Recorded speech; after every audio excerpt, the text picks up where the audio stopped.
We are at Jana's Market Grill. Royal Ross, who did such an exceptional job last week, as I was up watching the Johnnies clobber my Carleton Knights. Man, was that ugly. Carleton down to their 6th and 7th receivers. It was not a thing of beauty.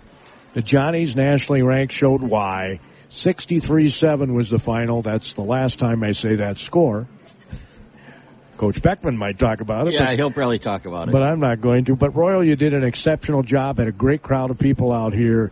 I got to listen to it all the way up to St. John's. Well, it's the crowd of people that made it a good show. It wasn't anything I did, really. No, you did an excellent job. I was able to connect to the radio station and that's the main ask thing. A few questions, but it was the kids and the coaches that really made the show. Yeah, that was fantastic. Jana's with us. We don't always get to visit with Jana, right? No, because she's such a busy lady. Because where are we? But we're at Jana's Marketplace in downtown Faribault. So, Jana, we got a self-serve restaurant going on here. Kind of, yeah. There's a lot you can just grab and go as you walk through, but also, too, we have a lot of folks that like to take care of all the things you need as well. So we've got staff to get whatever you need. Highly recommend the cranberry bread. They've got it for sale here. Yep. It's tasty, yep. Jen, I got to ask you about this now. Mm-hmm. On your menu is a beef Philly. Yeah. Is this the same beef Philly that was on the menu at Bernie's? Yeah. Mm-hmm. One of my favorites. Yeah, one of my good. favorite sandwiches in town. Same thing with the quesadilla. Beef Philly. I think it would match the quesadilla. Would it? Yeah, okay. Absolutely. All right. I think the two kind of, it depends on if you're craving beef or you're craving chicken, but both of them do really well. I like me a good sandwich. Do you? Yeah. I do. With I like soup. a good sandwich. Yep. Right. And I see now you've got chicken wild rice and chicken dumpling soup all the time, continuously. Yep. How about the soup of the day? You've also got that wrapped in there. You know what? I did a chili this week. Nice. So we'll change that out. Whatever seasonally is calling, right? Whatever sounds good. We get a lot of, I like requests. I like when people ask me, hey, can you do this?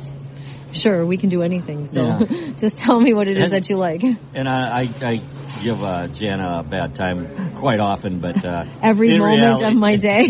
in reality, she can do almost anything in a kitchen. She is outstanding and got a great staff down here at Jana's Marketplace. So come on down, folks. You can get breakfast, you can get lunch, you can get one of each. I always say you can get dinner to go. Real quick, everybody asks, well, what should I get? And I always say you don't often find a really, really good breakfast place. And when you do, take advantage of that. Because, you don't often find them, and this one is. Absolutely. Awesome. Couldn't agree more. Thank you for having me, guys, and have a great morning. The meaty hash browns. You've had those, right? Oh, please keep talking. Keep talking food. My favorite subject. Oh, my God, they're good. All right, you guys. Take care. God bless. Thanks, Jana. Hope to see everyone soon. Bye. Appreciate it very much. That was Jana from Jana's Market Grill. That's where we're located in downtown Faribault. And Royal. Yes? What did you have for breakfast? I haven't eaten breakfast yet. Are you going to have breakfast? Probably. I'm not sure, though. Are you going to get a lunch to go? No, I haven't decided yet. It was a good friend of mine, her birthday a day or two ago, so I'm going to meet her for breakfast and take her out for breakfast, but I'm not sure what we're going to have yet. Well, that's fantastic. Got to grab yourself a scone there, Coach. Yeah, we got lots of goodies over there. We got a whole plate full of goodies for all the coaches and athletes and participants. I don't know.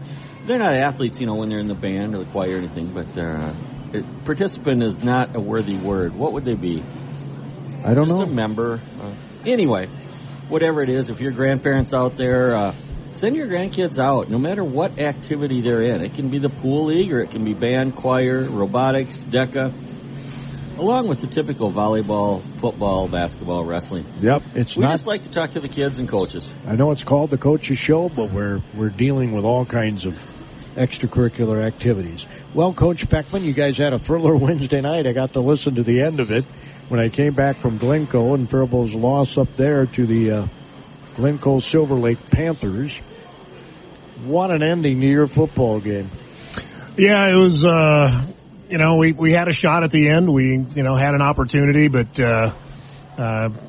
we had a lot of opportunities throughout the game, and it was probably not our strongest defensive showing. Obviously, we gave up 42 points, and I think before that, our biggest points that we gave up was 26 in our overtime loss to number 1 ranked Fillmore Central. So, Anyway, I guess from a coaching perspective, if you're going to have a bad game, better to do it now than in the postseason, because in the postseason, your season's over with.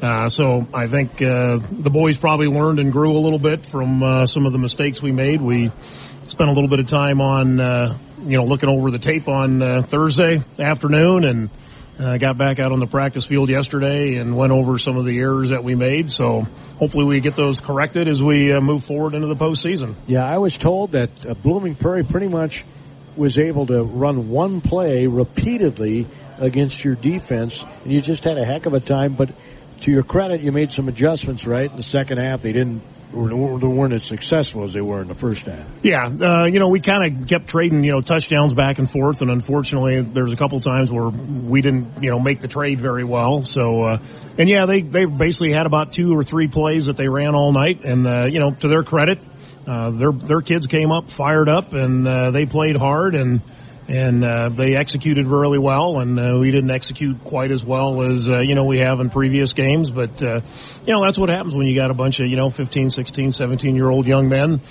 Sometimes things just don't go the way you think they're gonna, and that's a challenge for myself and the rest of the coaching staff as well. How do we figure that out and make those corrections and move on? That's all you can do. Well, I know you won't make any excuses here, but you weren't at full strength either. No, we're starting 2 freshmen in our middle linebacker core, which, great young guys. I mean, they're doing their best out there, but, limited experience when you've got a couple of, we got a linebacker that got hurt in the Fillmore game, broke his collarbone. He's been out for the last 7-8 weeks. We're hoping we'll have him back for second round of the playoff. I think he gets to see the doctor on Tuesday for hopefully final clearance. We got Derek Sando, who hurt his ankle in the Kenyon Wanamango game early on, tried to continue on, but just, couldn't do it. So he's been out for a couple of games. Obviously, you got a senior with his speed and talent. Makes a big difference when you don't have him out there. Experience is a big part of football, and, when you lose a couple of seniors and upperclassmen to injury, then you got to start some younger guys. I mean, great for them. They're doing a wonderful job for us, but, there's just a difference between, a freshman and a senior. Absolutely. But that one game of experience could pay some dividends in the playoffs. Oh, absolutely. I mean, we're going to need these guys going forward. Hopefully my injured guys are back. Those guys are still going to get lots of reps. I mean, and there's always, the next year. So they're going to take this experience that they've had, playing a couple of varsity level games as freshmen, and then we'll build on that. But, they stepped in there and did what we asked them to do. Again, you put a freshman into that position, it's just a tough position for them. I mean, they performed, I thought, very, very well. But, they're not going to perform at the same level as a Derek Sando. It's just a fact of life. It's a fact of life. Yes, it is. Yes, it is. It certainly is. Well, the playoffs begin on Tuesday. You guys are a home team, but you won't be in your home stadium because the Falcons got a home game because of the screwy 5-team section there. They get to be home with 3 wins. I just scratched my bald head. They're the 4 seed. They will host Austin, the Packers, who they beat in homecoming a couple weeks ago. And we'll see how that goes. And you get to go to KM Telecom Stadium. You wanted to be on the turf, I'm guessing, with the speed on your team. Yeah, the good news about our loss on Wednesday is it didn't change the seeding that I had kind of anticipated. So we still got the number 2 seed, which is, wonderful. So we'd get, assuming we win, we'll have, home field advantage throughout the playoffs. The section championship is on a neutral site, so it wouldn't affect that, if we were lucky enough to get there. Unfortunately, we share Bruce Smith Field with the Faribault Falcons, and they're getting a home game. So Mr. Friesen, our activities director, did a good job. He actually had it all planned out ahead of time, kind of knowing where this was going to go. And the folks down in Casson are generous enough to let us use their field. I'm excited to go down there. I know the kids are excited. We scrimmage Breck every spring, and they have a beautiful turf facility. We played on turf last year in the section championship. The kids like it. It's fun. It plays well for the guys that I've got with our speed. So it'll be, fun, and it's a short little bus ride, so it's really not that big of a deal to hop down to Casson and get to play down there. So Wabasha Kellogg is the opponent. I just wanted to make sure I let people know that. Yep. So other than the one kid with the collarbone And I think Derek is that with the an one ankle. that's going to see the doctor this week? Yep, he'll see his doctor on Tuesday. Hopefully he'll get his final clearance for getting back to contact. How are we looking otherwise for health? Otherwise, we're looking pretty good. A few guys got, everybody gets dinged up in a game, especially one that was as physical as the Blooming Prairie game. I mean, they're big and they were physical, and you always come out of that. So, and it's especially hard this time of year where you play Thursday, and then you come back and play on Wednesday, and then you come back and play on Tuesday. I mean, you play, so and if you win that Tuesday, you're playing again on Saturday. So you play 4 games in about, 14, 15 days. That's crazy. And it's a lot of football, and, football's a very, physical, pounding sport. So these kids take a pretty big beating at this time of year. So we're talking high school kids, Royal. Yep. So, you hear about the pros complaining when they've got a Thursday a Sunday game, and then they got to roll right around and do a Thursday night game, and they're like, oh, this is, such a tragedy. And I know it is, but they got a little bit bigger rosters than, little Class A teams do. Well, and they get paid a lot more money. Yeah, they do make a little more money to do it. So, and they're not going both ways like, most of the guys in Class A are, all playing, 2 ways and playing special teams. So it's a real physical challenge at this time of the year for these guys to, stay healthy and, be fresh and be able to play a game. It's tough. Well, I was told by a coach in the area that they're floating an idea to get rid of that Wednesday final regular season game. Have you heard this? I have not heard that. I would be in support of it. I mean, I don't understand why we don't. I know some teams do the, quote, 0 week. Just let's everybody start in 0 week, play weekly, and so, we just don't pound these kids into the ground towards the end of the season. I'd be all in favor of that. Well, and then that would eliminate the Tuesday game because the proposal is to have the bottom 2 teams in a section not play in the tournament, but have a game against each other at the end of the year. Because the chances of an 8 seed knocking off a 1 in the playoffs in football are pretty slim. Pretty slim. We talked about that in our section coaches meeting, because apparently in section 2 single A, and I can't remember if it's 3 or 4A, they're already doing that where the number 7 and 8 seed, they play each other. My coaching perspective is I think it's great, 7 and 8, so one of those 2 teams at least gets to go home with a winner at the end of the season. And like you said, the chances of, 7 or 8 beating 1 or 2, probably, I mean, is it a possibility? Sure. And some of the coaches argued, well, yeah, but it takes away that possibility, and what are they playing for? But I'm like, you can go back in history, and I mean, maybe it's happened, but not that I look back 5, 6, 7 years. It's just not going to happen. Very rare. And then that way, then 1 and 2, there's an incentive for being the 1 or 2 seed. You get a bye that week. Yep. Or, like you said, everybody plays on that Saturday and you just stretch it out and make it a little bit better. I came from Iowa where not everybody makes the playoffs. I mean, half the teams are done at the end of the regular season, and I don't see a problem with that. I mean, I know it might be disappointing, and, I'm sure there's pros and cons on everything. But, yep. Wisconsin also, you don't make the playoffs. If you have a losing record, you're not in the playoffs. Yeah, and I think that's okay. And again, I always, because we've been there before at Bethlehem Academy when I've been a coach where we're the 7 or 8 seed, or even you're the number 6 and you go to face some powerhouse and you just, the kids get pounded. It's, 48-0. You don't get anything out of that. And even as a 1 or 2 seed the last couple of years, we've been very fortunate. I don't like being the coach on the side where we're putting up 40 or 50 points because, I have empathy for those guys on the other side. I mean, these kids are just, they're going, why am I here? I mean, they really are. And you're not in a situation like St. John's can throw out their 5th quarterback, right? In a right, game. Yeah, you got 220 guys on the sideline to draw from at home. So. You don't have that. So you are kind of forced to play some of your better players because you just don't have enough depth to play more guys. Right, and this year has been a perfect example of that. My backup quarterback got hurt in the 3rd game of the season. I haven't had no backup quarterback the entire season. He just got cleared and he was back in practice yesterday. So, if we get a big lead on a team, I don't want to, be like I'm that guy that's trying to run up the score because I'm not. But it's like, well, I can't change anything or do anything because I just don't have the depth to put anybody else out there. You don't have anybody to bring in. Yeah, it's like, well, I can only do what I can do. So, we change some of our play calling, but that's the best I can do. Who do you have lined up as a 3rd string quarterback? I mean, you got one of the running backs, one of the receivers that just knows the plays and could call. Elliott got hurt. Hike.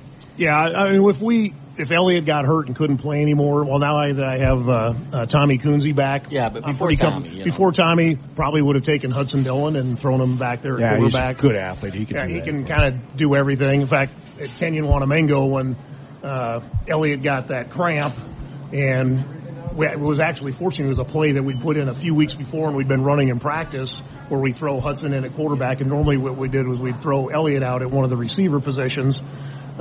So we said, well, let's run that play, because, we'd run in practice. So we threw Oliver out there at that receiver position, and, Hudson just launched it and, went, 70 yards for a touchdown or whatever. And then fortunately, Elliott's cramp was gone, and he was able to get back out on the field. But yeah, and that's the problem in single A football, especially, we're literally could be in 9-man football right now, but we opt up. So, with 29 guys in the roster, and I had 4 of them that were, in street clothes on game nights the last couple of weeks, you just don't have a lot of options. No, that's the dilemma you're in when you're, well, how many total players do you have? I got 29 on the roster. That's 9th through 12th grade. Imagine that, Royal. Yeah, and it takes, you got 22 positions plus a kicker, a punter at least. I mean, yeah, it's it's tough, and and I'm not crying because I'm not the only Class A guy that's got those problems. I mean, there's lots of teams we face where they got 25, 30 guys in their roster, and they're in the the same boat I'm in. So, small high school football, it's just tough. So what can you tell me about Wabasha Kellogg? It's kind of interesting. Our side of the bracket, both teams are playing teams that they did not play in the regular season. The other side of the bracket, they're all rematches of what games that they played in the regular season. So I haven't seen Wabasha Kellogg other than on tape. They're much improved from what they've had the last couple of years. They went 0-8. I think the last 3 or 4 years. This year they did get a win. They're 1-7. They seem to have a pretty good group of kids that are really playing hard. They're physical. They're aggressive. So it's not going to be a cakewalk for us. We're going to have to play, a really good game, as you have to every week. So we'll see how it goes, but they're definitely an improved team from what we saw. A couple of years ago we went down there and I think we were up 48 points in the first quarter. I mean, it was kind of ugly. But it's a different team that's playing now, so. Right. And then if you win, you play Saturday, and you'd have a home game. We'd be at home at Bruce Smith Field. Kenyon Wanamengo, the 3 seed, plays Rushford Peterson. That's no gimme game either. Yeah, that one I'm looking at that and going, I don't know who's going to come out of that. That's going to be a slugfest because both of those they're big, physical, tough teams. I wouldn't wager $1 on that one because I don't know which way that one's going to go. And then you got the 4 and 5 seed, Blooming Prairie, going to Goodhue. That'll be a good game. Yep, I'm looking at those going. Those Tuesday night games between those seeds are going to be just total slugfest, and they'd be fun to go watch if we weren't playing. Yep, and Fillmore Central hosts the winner of that. Well, I shouldn't say that. They play Hayfield, but I think. Yeah, I'm assuming they'll probably beat. You can pretty much say Fillmore Central will be in the semifinals, and you play in the afternoon. Yeah, it's kind of nice. I looked at the forecast for next Saturday. It's going to be like in the 40s or 50s. So actually an afternoon game is pretty nice when you get into late October. It's, a 2 p.m. game is a lot more pleasant. And so if it's there, it'll be on our Cat Country 105 FM out of Owatonna because we have commitments to Carleton and St. Olaf football. So thanks, Jim. Appreciate it. Okay, well, happy to be here. Have fun at Gustavus today. Well, hopefully they come to play as well as they did last week. The offense was kind of on at St. John's. Sorry about the Carleton Knights. I thought it was going to be a lot tighter game. Well, everybody did. But, again, and I'm not making excuses. They were down to their 6 and 7 receivers. I mean, have you ever heard of a team losing 5 and 6 receivers? Yeah, that's tough. I mean, there's not much you can do about that when you're a coach, when, you've lost your top guys and you're just trying to make it happen. So who's Carleton got today? And we have St. Scholastica at home. Oh, okay. Well, that should be a win. I'm hoping it's a win. Yeah, I'm pretty sure that'll be a win. I think we get one receiver back. So well, that'll probably be all you need. Well, let's hope so. Yep. Well, good luck with that one. Yeah, have fun over at Gustavus. Okay, I will. Thank you. Halle Rice is here. She is not only a volleyball player extraordinaire for the Faribault Falcon team, she also works here at Jana's Market Grill. Yes. probably put together that good-looking tray of little goodies this morning. Thanks for stopping by, Halle. Of course. We saw you on, was it Tuesday when you played Northfield, and Northfield won the Big Nine Conference that night? Mm-hmm. Yeah. They are so good. I mean, seriously. Yeah. Honestly, we were very prepared for what we were going to see that night. Because obviously it's Northfield. They've been good for a while. We weren't like surprised by the talent that we saw on Tuesday, but we also tried our best, and it was also senior night, so we just tried to have fun and make the best out of the situation. Yep, 5 of their last 6 years, the Big Nine Conference title has been in Northfield. 5 of the last 6 years. Kind of reminds me of those runs by BA when they won 20-some years in a row. Oh, yeah. You know what I'm saying? Mm-hmm. But you're right. You guys were, all you can do is all you can do. Yeah. You think you're ready for the playoffs? Honestly, I do.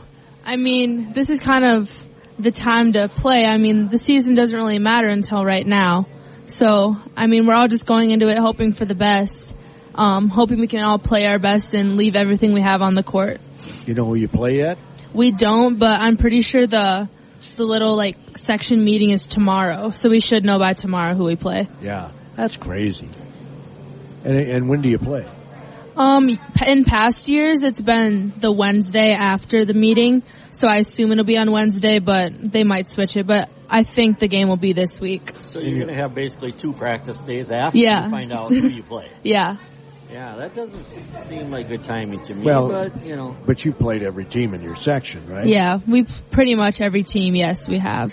But we've practiced a little bit over MEA. We did have Friday off yesterday, but we did practice on Wednesday and Thursday. So we have some practice under our belts. We're not just really going into it blind. Right. Now, I did not realize, Halle, until I saw this on the senior screen there. I thought, by the way, it was excellent on your coach's part having the senior recognition after the match instead of before the match. In Owatonna, they were all wiping their tears out of their eyes as they were heading onto the court. I agree. Smoked them in the first set. Yeah. I mean, I like to have it at the end because the game's already over. We have nothing to stress about. Because before the game, we're all tense, the adrenaline's pushing, we're ready to play. And then to have the range of emotions is just a lot before a game. And also, we have more time after the game, and it's not all crammed into a couple minutes before they call captains. But Royal's going to love hearing this. This young lady is multi-talented. They all are. Not just in volleyball. You play violin, is that right? No, I play viola. Viola. Yeah. I always get them mixed up. They look the same. What's the difference then? So a viola it goes 1 octave lower, so it has 1 lower string. So it's pretty much the same size as a violin. It just goes a little bit lower. Just 1, okay. Yeah. So the fingerings are the same?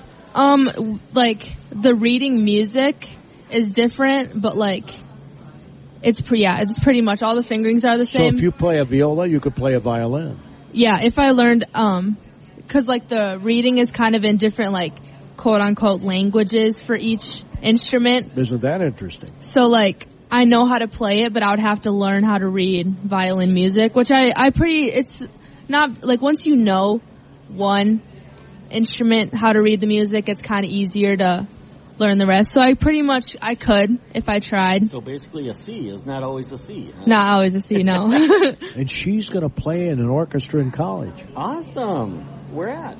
So I'm planning on going to University Wisconsin-Lacrosse. Lacrosse, okay. So, I'm going to participate in their orchestra program, and I'm very excited, actually. You should be. That's awesome. Yeah, absolutely. I've been in orchestra since I was in 2nd grade. I've had Mr. Sloan, my orchestra director, he's been with me ever since. So this year's kind of sad. That's my last year with the high school, but I'm excited to see how the college orchestra is different. Can you bring another couple of musicians in sometime? And I can, yeah. Of course. That would be awesome. So why did you pick viola over violin? Honestly, in the 2nd grade, they had this big array of instruments, just showing us all the differences. And I don't really know. I just picked the viola because all of my friends picked the violin, and I didn't want to be the exact same as the rest of them. Good reason. So I don't really have any other reason besides that. It's just kind of what my little second grade brain thought to do was pick it. And you obviously just picked it up and got not only proficient, but very good at it. Oh, yeah. Kind of paid off, huh? Well, you can't, I would guess you couldn't be in an orchestra in college if you're not a good musician. Right? I'm thinking you can't just walk on the So orchestra. what do you send a tape, or how do you get there's like a little bit of like an audition, kind of. So I sent that over, and I'm in communication with the director right now, just like talking back and forth about it. And I'm going to visit there again in November, so I'm planning on talking to the director in person when I go. I wonder how he determines what chair each person is at before they've even been there. You know what I'm saying? Yeah, I agree. I know when I was in junior high band, it was kind of just a competitive process like it would be for any other activity or sport or anything. You had at least what we did, we had little challenges, and you could move up and down the line. Is that what you do in high school? It's not what we do, but Mr. Sloan, my director, he just kind of puts people where he thinks will work their best. So I've been first chair for a couple years now, and honestly, I'm most excited about the college orchestra experience is to get to play with people that are better than me. Like, I want to be kind of the lowest of the totem pole, and I want to learn how to, because that's how I learn best, I feel like, is being around people that are better than me. Oh, definitely. And that's applicable to many things. Yeah, many things. Or orchestra or anything Yeah, so else. I'm honestly very excited because I don't really know anyone that plays music in college or anything, so I have no idea what I'm going into, but I'm really optimistic it's going to be really good and helpful to my college career. How many violas are in your orchestra? In my orchestra, I'm pretty sure we have 9 this year. Okay. Wow. She's first out of 9. And how many violas will be in the UW Lacrosse Orchestra? Probably, I don't know, but probably a lot more than 9. There you go. How big is our orchestra that you're in? Our orchestra, so we have 2 orchestras at the high school. We have the Falcon Orchestra, which is just our freshmen. And then we have the Philharmonic Orchestra, which is 10 through 12. And last year, our orchestra was really small. We had only like 20 people.